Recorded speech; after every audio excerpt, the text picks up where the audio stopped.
Hello student, हम लोग देख रहे हैं सुपर टेट और लेखपाल की परीक्षाएं जो आने वाली हैं उसके बारे में चर्चा करेंगे। उस पर जो इम्पोर्टेंट टॉपिक है, उस पर जो इम्पोर्टेंट क्वेश्चन बनते हैं, उन सबको हम देखते हुए आगे बढ़ेंगे। ओके, तो आते हैं इम्पोर्टेंट क्वेश्चन जो है आपका पहला कहता है अमेरिका के राष्ट्रपति का क्रम जो है 46वां है, वो कौन है राष्ट्रपति। तो जो राष्ट्रपति बने हैं अमेरिका के वो है आपके जॉय बिडेन। इनका क्रम जो है 46वां है क्रम, ठीक है।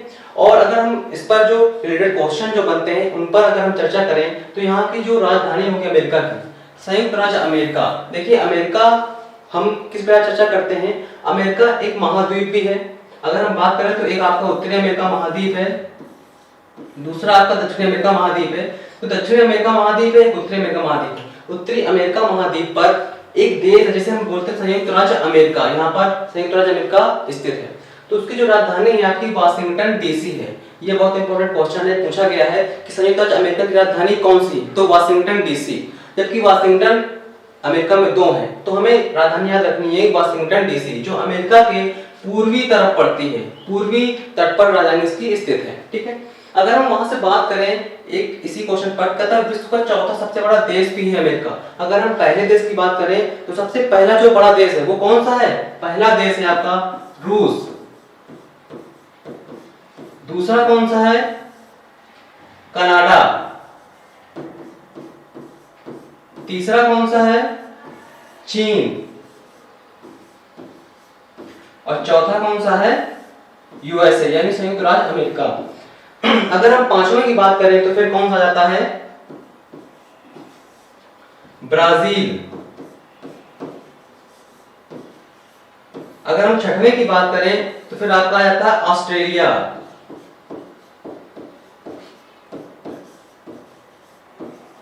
अगर हम सातवें की बात करें, सातवां सबसे इंपॉर्टेंट है, कौन है, भारत, इंडिया।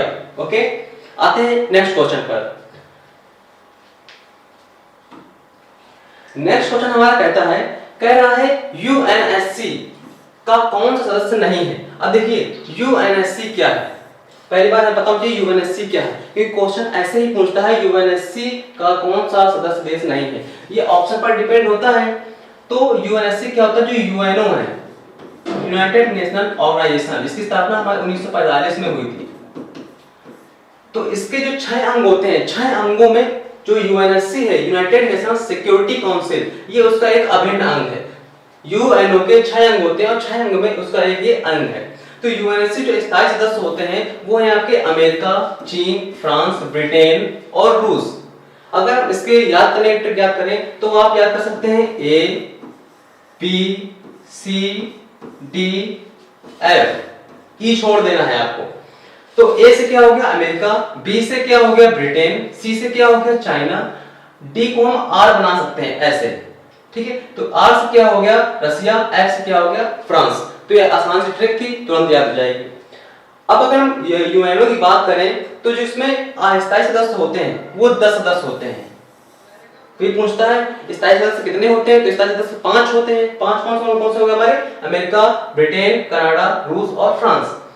10 स्थायी सदस्य होते हैं जिनका 2 साल में कार्यकाल खत्म होता रहता है, तो ये चुने जाते हैं। अगर हम बात करें यूएन की स्थापना हुई थी 24 अक्टूबर 1945 को हुई थी। मुख्यालय से कहां, ये भी इंपॉर्टेंट है आपका, मुख्यालय है इसका न्यूयॉर्क, जो कहां पर पड़ता है, यूएसए में। इसके जो कुल सदस्य हैं प्रेजेंट टाइम पर 193 है। ओके, जिसकी पीडीएफ आपको वो टेलीग्राम चैनल पर प्रोवाइड कर दी जाती है, यहां पर आप ज्वाइन करके टेलीग्राम से पीडीएफ प्राप्त कर सकते हैं। ओके, आते हैं नेक्स्ट क्वेश्चन पर। नेक्स्ट क्वेश्चन हमारा कहता है साइलेंट वैली कहां पर स्थित है। इसका आंसर क्या है, केरल। देखिए भारत में कुछ घाटियां हैं जो बहुत इंपॉर्टेंट है, जैसे एक आपकी साइलेंट वैली है, फूलों की घाटी है, तो ये इंपॉर्टेंट है। और ये साइलेंट वैली कहां पर स्थित है, नीलगिरी में। देखिए केरल जो है हमारा भारत में अगर हम देखें तो केरल की स्थिति यहाँ पर है, ठीक है। केरल की स्थिति यहाँ पर है, तो यहाँ पर कौन सी हिल्स पड़ती है, नीलगिरी हिल्स पड़ती है। नीलगिरी हिल्स केरल और तमिलनाडु के बीच में पड़ती है। तो नीलगिरी जो हिल्स है वो केरल में स्थित है, तमिलनाडु में स्थित है। और नीलगिरी हिल्स में ही आपकी जो साइलेंट वैली है केरल में स्थित है, ठीक है। साइलेंट वैली इस प्रकार से नाम दिया गया है क्योंकि वहां पर जो जोन है उसका बिल्कुल टोटली साइलेंट है, वहां पर एक भी शोरगुल आवाज नहीं होती है, इसलिए उसका नाम दिया गया है साइलेंट वैली। अगर हम केरल से रिलेटेड कुछ क्वेश्चन देखें तो केरल के जो इसमें सीएम है वो है पिनराई विजयन। राजधानी क्या है केरल की? तिरुवनंतपुरम है। अगर देखें केरल के जो मुख्य नृत्य हैं, देखिए जो नृत्य होते हैं वो दो प्रकार के होते हैं, एक लोक नृत्य होते हैं, एक शास्त्रीय नृत्य होते हैं। तो जो मोहिनी अट्टम है केरल का, ये शास्त्रीय नृत्य है। कथकली है, ये भी आपका शास्त्रीय नृत्य है।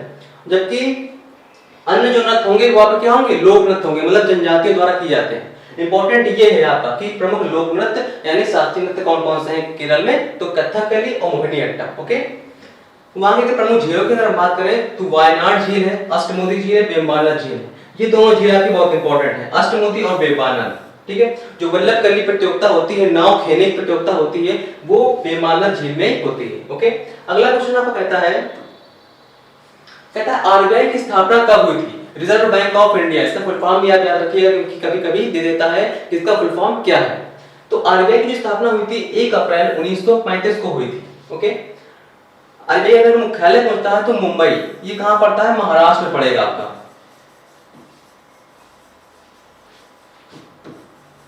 महाराष्ट्र में पड़ेगा। जो आरबीआई की स्थापना हुई थी, हिल्टन यंग, ये आपका आयोग था। हिल्टन यंग आयोग ने भारतीय रिजर्व बैंक की स्थापना की सिफारिश की थी। ओके, तो ये आयोग अगर पूछे कौन से आयोग के तहत रिजर्व बैंक की या आरबीआई की स्थापना हुई थी, तो हिल्टन यंग। 1949 में इसका राष्ट्रीयकरण किया गया था। पहले ये ब्रिटेन के अंदर काम करती थी, अंग्रेजों शासन चलाते थे उसमें, लेकिन जब से भारत आजाद हुआ तो भारत के अंडर में आने लगी और इसका राष्ट्रीयकरण 1949 में कर दिया गया।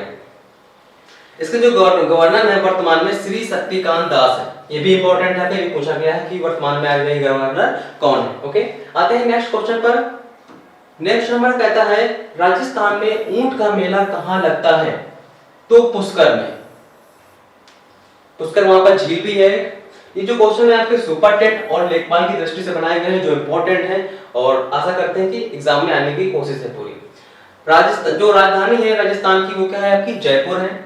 वहां के जो सीएम है आपके अशोक गहलोत है। राजस्थान में जो प्रमुख लोक नृत्य हैं, अब देखिए यहाँ पर हम लोक नृत्य की बात कर रहे हैं, शास्त्रीय नृत्य राजस्थान में नहीं है। ठीक है, तो जो घूमर है ये आपका इंपॉर्टेंट है, बाजीराव फिल्म में आपको दिखाया गया घूमर नृत्य। कालबेलिया नृत्य है, ये भी इंपॉर्टेंट है, आपका राजस्थान संबंधित है। तेरह ताली नृत्य राजस्थान का, ये भी इंपॉर्टेंट है। गीदड़ नृत्य, पनिहार नृत्य, ये कम इंपॉर्टेंट है, जो इंपॉर्टेंट है वो बता दिया। ठीक है, तो ये नृत्य कहाँ के? राजस्थान के नृत्य है। ठीक है, अगर हम पूछे राजस्थान की सीमा किस किस राज्यों से टच होती है, तो ये आपका होमवर्क है। कहाँ देखेंगे? ये आपको मैप में देखना है और उसे करना है, क्योंकि राजस्थान की सीमा अगर पूछे किस देश से टच होती है, किस राज्य से टच होती है, तो राजस्थान कहाँ पड़ता है? हमारा मध्य भारत में पड़ता है। उसकी आप लोकेशन मैप में देखिए और आंसर कमेंट में बताइए। अगला क्वेश्चन कहता है मोलस्का के अंतर्गत कौन कौन से जीव आते हैं? ऑप्शन दिए होंगे आपको, तो वहां पर लगाने। देखिए मोलस्का के अंतर्गत वे जीव आते हैं जो अपने को कैल्शियम कार्बोनेट की एक परत से ढके हुए रहते हैं, अपनी सुरक्षा प्रदान करते हैं। ठीक है, तो सदैव जो होता है इनमें कवच एक परत होता है। जैसे मान लीजिए सीप हम देखें, सीप क्या करता है? अपने ऊपर एक कैल्शियम कार्बोनेट की परत बनाए रहता है ताकि उसे कोई नुकसान ना पहुंचा पाए, क्योंकि बहुत सॉफ्ट होते हैं, बिल्कुल मुलायम मुलायम होते हैं। इनमें जो होता है रक्त होता है रंगहीन होता है, इससे ह्यूमन का ब्लड क्या होता है? रेड होता है। ठीक है, तो उनका जो ब्लड होता है रंगहीन होता है, मतलब व्हाइट कलर का होता है। मोलस्का जो प्रजाति संख्या जो है अकशेरुकी की दूसरी सबसे बड़ी जाति है। ठीक है, जो मोलस्का है, मोलस्का में आपका इंपॉर्टेंट ये है टॉपिक कि इनका जो आकार है किसके माध्यम से मजबूत बना रहता है? तो कैल्शियम कार्बोनेट की परत इनके ऊपर जमी रहती है, जिसके कारण उसी में वो अपना घर बनाए रहते हैं और सुरक्षित रहते हैं उसी में। ठीक है, अगला क्वेश्चन कहता है माउस की खोज किसने की थी? देखिए कंप्यूटर से क्वेश्चन भी आने हैं। माउस की खोज किसने की थी? तो डगलस सी एंगलबर्ट ने माउस की खोज की थी। माउस एक इनपुट आउटपुट डिवाइस है, इनपुट डिवाइस है तथा ऑप्टिकल डिवाइस है। देखिए इनपुट डिवाइस को हम जानते हैं, इनपुट डिवाइस वे डिवाइसें होती हैं जिनके द्वारा हम इनपुट देते हैं सीपीयू को। अगर हमने माउस की बटन को पुश किया तो माउस का डाटा कहां पर गया? सीपीयू में। ऐसी जितनी मशीनें होती हैं जिनका डाटा सीपीयू के पास जाता है तो वो कैसी डिवाइस होंगी? इनपुट डिवाइस होगी। अगर मान लीजिए हम कीबोर्ड की बात करें, कीबोर्ड में हमने अगर हम F दबाते हैं तो उसका जो डाटा है कहां पर गया? सीपीयू के पास गया, तो वो क्या है? वो भी इनपुट डिवाइस है। लेकिन अगर हम प्रिंटर की बात करें, प्रिंटर तो सीपीयू से डाटा लेता है ना, सीपीयू को डाटा देता है, तो जिस डिवाइस को सीपीयू डाटा देगा वो डिवाइस आउटपुट डिवाइस होगी। सीपीयू ने दिया प्रिंट, तो प्रिंटर ने प्रिंट आउट निकाल दिया। तो सीपीयू ने क्या किया, डाटा दिया। सीपीयू जिस चीज को डाटा देगा वो आउटपुट डिवाइस होगी, तो प्रिंटर क्या आएगी, आउटपुट डिवाइस में आएगी। ऑप्टिकल डिवाइस क्या होती हैं, जो लेजर बीम के माध्यम चलते हैं। अगर हम माउस को देखें तो उसके नीचे एक रेड कलर की लाइट जलती रहती है, जो लेजर का काम करती है, जिसके तहत ही माउस दाएं बाएं ऊपर नीचे खिसक सकता है। तो ऐसी डिवाइस जो लेजर के माध्यम चलती हैं वो ऑप्टिकल डिवाइस होती हैं। ओके, कीबोर्ड की अगर हम खोज की बात करें किसने की थी, तो क्रिस्टोफर लैथम सोलेज ने की थी। ओके, सीपीयू खोज ये इंपॉर्टेंट है, चार्ल्स बेबेज ने सीपीयू की खोज की थी। उन्होंने इंजन बनाए थे, ठीक है, डिफरेंट इंजन और एनालिटिकल इंजन, दो इंजन उन्होंने बनाए थे। उसी के तहत फिर उसके आगे चल के सीपीयू बना दिया गया। ओके, आर्टिफिशियल इंटेलिजेंस की ये बहुत इंपॉर्टेंट है। आर्टिफिशियल इंटेलिजेंस की खोज किसने की थी, जॉन मैकार्थी ने। देखिए आर्टिफिशियल इंटेलिजेंस क्या होता है, आर्टिफिशियल इंटेलिजेंस होता है आपका जो हम चीज सोचते हैं वो हमारा फोन समझ लेता है, ये होता है हमारा आर्टिफिशियल इंटेलिजेंस। इसका मतलब अगर हम बोलते हैं फोन को ये दिखाओ हमें, तो फोन दिखाने लगता है ना, उसे हम बोलते हैं आर्टिफिशियल इंटेलिजेंस। ओके, अगला क्वेश्चन कहता है महाराष्ट्र का राज्यपाल कौन है, भगत सिंह कोश्यारी। ये करंट का क्वेश्चन है आपका। मुख्यमंत्री वहां कौन है, उद्धव ठाकरे हैं। राजधानी क्या है, मुंबई है। और वहां की जो प्रमुख बंदरगाह है, जवाहरलाल नेहरू बंदरगाह, इसे हम नोवा शोवा बंदरगाह भी बोलते हैं, मुंबई बंदरगाह, बधावन बंदरगाह, ये आपके रहे महाराष्ट्र। और महाराष्ट्र देखिए कहां पर स्थित है, अगर हम भारत नक्शे में देखें तो यहां पर। तो महाराष्ट्र एक तटीय राज्य है, यानी उसके पास एक समुद्री सीमा है, ठीक है। और किस दिशा पर स्थित है, तो पश्चिमी घाट, वेस्टर्न में आता है महाराष्ट्र। ओके, अगला क्वेश्चन कहता है रक्तदान दिवस कब मनाया जाता है। देखिए दिवस से भी एक दो क्वेश्चन जरूर आते हैं। तो रक्तदान दिवस जो मनाया जाता है 14 जून को रक्तदान दिवस मनाया जाता है। विश्व टेलीविजन दिवस कब मनाया जाता है, यह मनाया जाता है 21 नवंबर को। विश्व टीबी दिवस, टीबी मतलब होता है ट्यूबरक्लोसिस, ठीक है, तो यहाँ पर 24 मार्च को विश्व टीबी दिवस हम मनाते हैं। अगला क्वेश्चन कहता है पुलकेशिन प्रथम और पुलकेशिन द्वितीय किस वंश से संबंधित हैं। तो ये आपके संबंधित है चालुक्य वंश से संबंधित है। देखिए चालुक्य वंश जो आता है मध्य इरा, यानी सल्तनत, दिल्ली सल्तनत चालू होने से पहले ये यहाँ पर चालुक्य वंश स्थापना करता है। चालुक्य हैं आपके, और चोल वंश हैं, पल्लव वंश हैं, ये वंश सब चल रहे होते समानांतर में, तब की हम यहाँ पर चर्चा कर रहे हैं। देखिए पुलकेशिन प्रथम का जो कार्यकाल था 550 से 556 ईसा पूर्व था। चालुक्य नरेश रणराग का पुत्र था। यह चालुक्य वंश का सबसे प्रतापी शासक माना जाता है। देखिए चालुक्य वंश का सबसे प्रतापी शासक पुलकेशिन प्रथम और पुलकेशिन द्वितीय दोनों थे, ठीक है। अगर ज्यादा पूछे ऑप्शन पर डिपेंड करता है, अगर ऑप्शन में सेकंड दिया गया हो तो पुलकेशिन द्वितीय सबसे प्रतापी शासक था अपने वंश का, और उसके बाद आपका आता है पुलकेशिन प्रथम। ओके, अगला क्वेश्चन कहता है पोखरण किस जिले में स्थित है। देखिए पोखरण इसलिए फेमस है क्योंकि वहां पर भारत ने परमाणु परीक्षण किए हैं। तो जैसलमेर जिला जो कहां पड़ता है, राजस्थान में पड़ता है, वहां पर पोखरण पे भारत ने परमाणु परीक्षण किए थे। 1974 में 18 मई के दिन राजस्थान ने पोखरण में अपना पहला परमाणु परीक्षण किया था। इसी परीक्षण का जो नाम दिया गया था, ये दिया गया था स्माइलिंग बुद्धा नाम से। ये बहुत इंपॉर्टेंट है कि भारत ने जब पहला परमाणु परीक्षण किया तो कहां पर किया, राजस्थान में। और क्या नाम दिया गया, ये सीक्रेट नाम था, तो स्माइलिंग बुद्धा के नाम से दिया गया। दूसरा जो पोखरण परीक्षण किया गया था वो 1998 में किया गया था, ठीक है। ये दोनों इंपॉर्टेंट है आपका।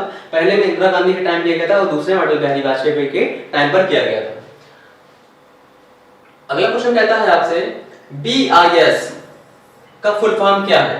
देखिए कभी-कभी फुल फॉर्म दिया जाते हैं तो इसलिए इंपॉर्टेंट है। ब्यूरो ऑफ इंडियन स्टैंडर्ड, मतलब इसका काम क्या होता है, हर एक वस्तु का मानक तय करना, क्या चीज होनी चाहिए उसमें, क्यों है। अगर हम पानी की बोतल की अगर बात करें तो उसमें हम कोई भी पानी भरकर क्यों नहीं बेचते हैं, क्योंकि उसका एक मानक तय है, पानी में ये चीजें होनी चाहिए, ये चीजें होनी चाहिए। इसलिए जो BIS है ये हर एक वस्तु का मानक तय करती है कि कब वस्तु स्टैंडर्ड होगी, कब वो लो क्वालिटी की होगी, कब वो हाई क्वालिटी की होगी। ओके, तो इसकी स्थापना हुई थी 1986 में की गई थी। इसका मुख्यालय कहां पर है, मानक भवन नई दिल्ली में। इसका कार्य क्या होता है, वस्तुओं के मानक तय करना। ओके, वही चीज आगे कि हम चीज को कैसे बेहतर बनाएंगे। अगला क्वेश्चन कहता है आपसे पेट में कौन सा अम्ल पाया जाता है, हाइड्रोक्लोरिक अम्ल यानी HCl।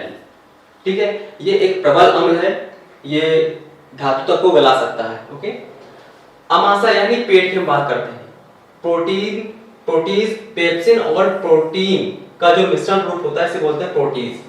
पाचक एंजाइम और हाइड्रोक्लोरिक अम्ल मुक्त करता है जो जीवाणु को मारता है। देखिए जब कोई चीज को खाते हैं तो वो चीज पेट में जाती है, पेट में जाने के बाद उसमें पता नहीं कौन कौन सी विषैली चीजें होती हैं, जीवाणु पहुंच जाते हैं, कुछ चीजें पहुंच जाती हैं, तो उनको खत्म करने के लिए पेट में ये जो HCl निकलता है वो उसको पूरे को मार देता है, जो कोई भी जीवाणु होगा उसको खत्म कर देता है। ठीक है,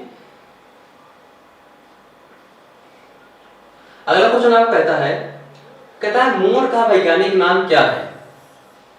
पावोफ्रिस्टेटस।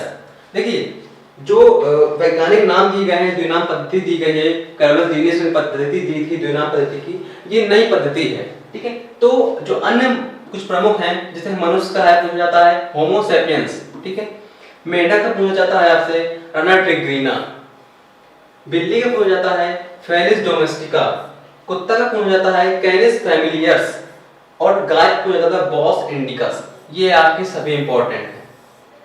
ठीक है, आप हमें बताइए कमेंट के माध्यम से सरसों का क्या होगा साइंटिफिक नेम। अगला क्वेश्चन कहता है केदारनाथ मंदिर कहाँ स्थित है?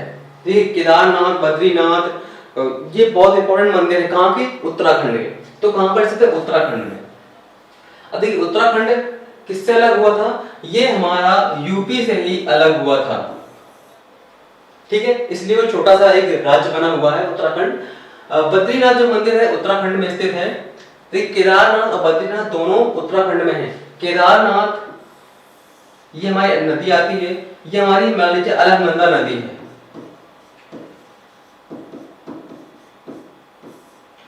अलकनंदा नदी किनारे आपका स्थित है बद्रीनाथ और केदारनाथ आपका स्थित है दूसरी नदी पर। ठीक है, तो अलकनंदा जो आपकी नदी आती है जिसके पास में बद्रीनाथ स्थित है। ठीक है, तो अगर पूछा बद्रीनाथ किस नदी किनारे स्थित है तो आपका कौन सा स्थित है? अलकनंदा नदी किनारे आपका बद्रीनाथ स्थित है। वैष्णो मंदिर, वैष्णो देवी जो मंदिर है जम्मू में स्थित है। स्वर्ण मंदिर आपका अमृतसर में है। काशी विश्वनाथ मंदिर आपका वाराणसी में है, जो शिव का ही मंदिर है। स्वामी नारायण अक्षरधाम मंदिर ये बहुत इंपॉर्टेंट है, दिल्ली में है अक्षरधाम मंदिर। स्वामी नारायण अक्षरधाम मंदिर। अमरनाथ ये भी इंपॉर्टेंट है, जम्मू कश्मीर में, ये भी शिव का मंदिर है। दिलवाड़ा जैन मंदिर ये माउंट आबू में है, जो कहां पर पड़ता है? राजस्थान में।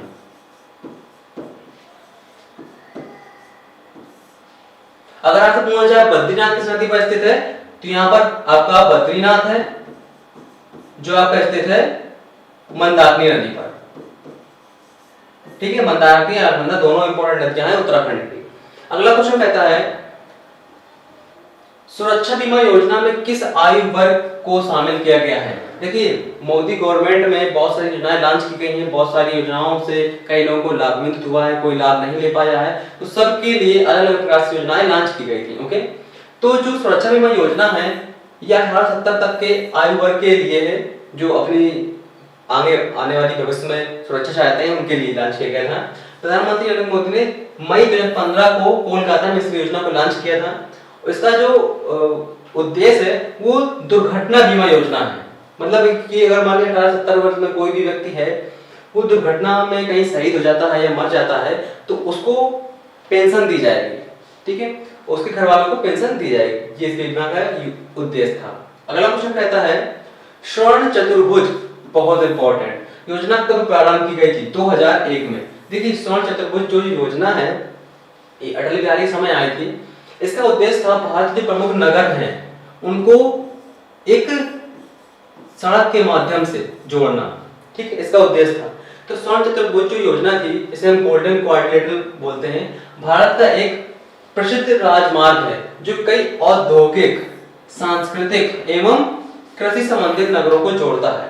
कौन कौन से प्रमुख 4 नगरों को जोड़ता है? ये जोड़ता है आपका, अगर हम भारत देखें तो यहाँ पर दिल्ली है, दिल्ली से मुंबई है, मुंबई से मद्रास है, मद्रास से कोलकाता है, इन 4 शहरों को जोड़ता है। ठीक है, 2001 में तत्कालीन जो प्रधानमंत्री थे अटल बिहारी समय इस योजना को लाया गया था। ठीक है, अगला क्वेश्चन कहता है मुगल सम्राट का क्रम क्या है, मुगल जो पीरियड है रहा है आपका, उसमें से राजाओं का क्रम क्या क्या होता है। आपके पास चार ऑप्शन दे दिए जाते हैं, 1 2 3 4, और उनमें से क्रम लिखे होते हैं राजाओं के, और वो क्रम लगाने होते हैं। तो वही क्रम आप देख लीजिए सीधे सीधे। जो मुगल सम्राट मुगल की स्थापना होती है तो 1526 में बाबर करता है। बाबर ने 1526 में मुगल पीरियड की शुरुआत की थी। बाबर के बाद आपके आते हैं हुमायूं, हुमायूं के बाद आपके आते हैं अकबर, अकबर के बाद जहांगीर, जहांगीर के बाद शाहजहां, शाहजहां के बाद औरंगजेब। देखिए जो इतना है पीरियड है आपका मुगल का, ये आपका मेन मुगल पीरियड है। उसके बाद आपका उत्तर मुगल पीरियड आ जाता है, जिसमें मोहम्मद शाह जफर आ जाते हैं, ठीक है। तो जो यहाँ बाबर से औरंगजेब तक का पीरियड है, ये प्योर मुगल पीरियड है। यहाँ पर बहुत सारी रचनाएं की गई, बहुत सारे शासक हुए हैं इन सब के अंडर में, ठीक है।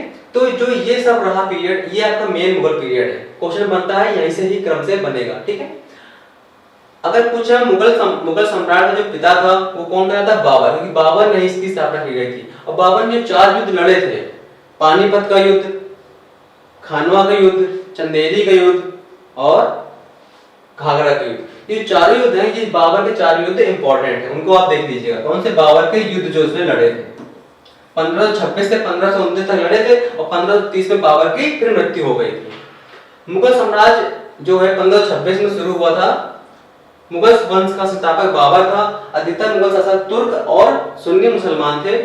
मुगल शासक 17वीं शताब्दी के आखिर में और 18वीं शताब्दी के शुरुआत तक चला, और 19वीं शताब्दी के मध्य में समाप्त हो गया था।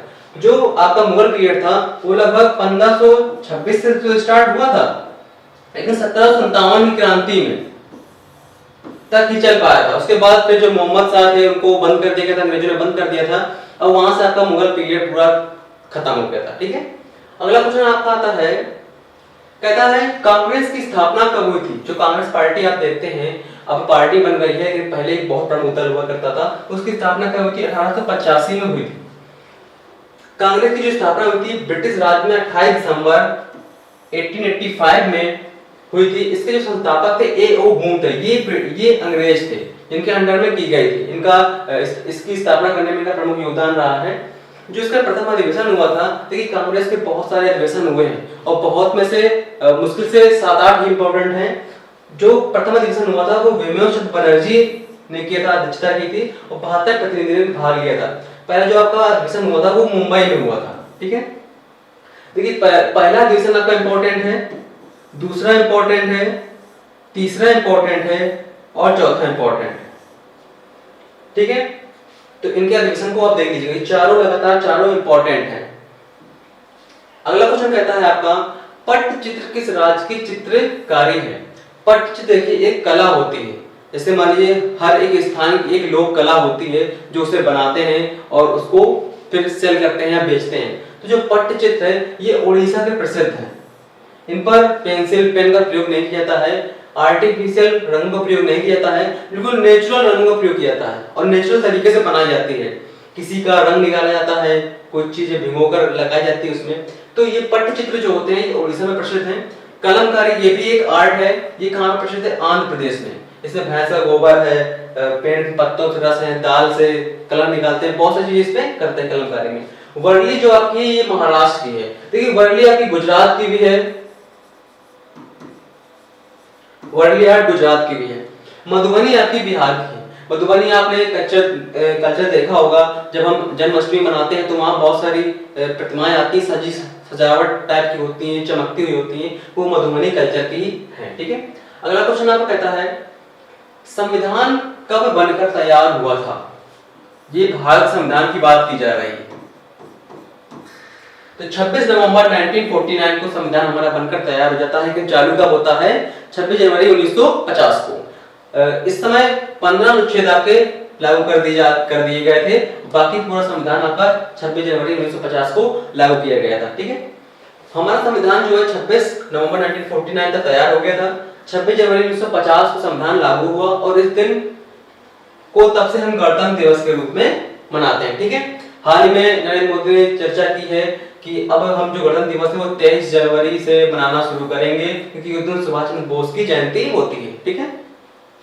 9 दिसंबर 1946 को संविधान सभा की प्रथम बैठक हुई थी। देखिए संविधान सभा की 3 प्रमुख बैठक हुई हैं, 9 दिसंबर, 11 दिसंबर और 13 दिसंबर को। ये तीनों डेट इंपॉर्टेंट है, ठीक है। बैठक हुई थी दिल्ली के काउंसिल चैम्बर पुस्तकालय में, इसकी बैठक हुई थी। सभा के सबसे बुजुर्ग जो सदस्य थे सच्चिदानंद सिन्हा को संविधान सभा का अस्थायी सदस्य चुना गया था, और स्थायी जो सदस्य चुना गया था वो थे आपके राजेंद्र प्रसाद।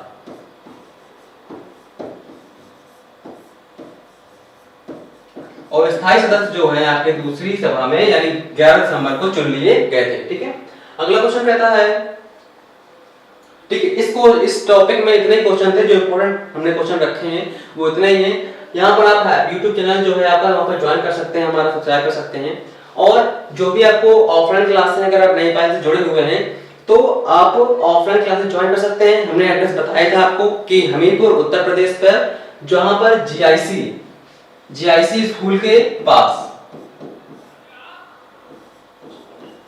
कोई भी बच्चा किसी भी वर्ग का हो वहां पर आकर ऑफलाइन क्लास ज्वाइन कर सकता है। ऑनलाइन क्लास जुड़े रहने के लिए आपको YouTube चैनल पर जाना होगा और सब्सक्राइब करना पड़ेगा, ठीक है। और जो अगर आप वेबसाइट पर जाना चाहते हैं, कुछ चीजें पाना चाहते हैं तो वेबसाइट से आप कुछ चीजें डाउनलोड कर सकते हैं। और अगर आपको पीडीएफ चाहते हैं कि मिलती रहे तो आपको नई पहल ऑफिशियल के नाम टेलीग्राम चैनल बना हुआ है, वहां पर आपको ज्वाइन करना पड़ेगा। अगर आप किसी प्रकार की समस्या है आपको ऑफलाइन या ऑनलाइन क्लासेस में तो आप व्हाट्सएप नंबर पर आप किसी प्रकार की हेल्प मांग सकते हैं, आप समझ सकते हैं, पूछ सकते हैं कुछ भी प्रॉब्लम हो अगर तो, ठीक है। Okay, thank you. मिलते हैं नेक्स्ट वीडियो में। नेक्स्ट क्वेश्चन होंगे, अच्छे क्वेश्चन होंगे, प्रिपेयर करेंगे और साथ में पढ़ते रहेंगे। Okay, thank you.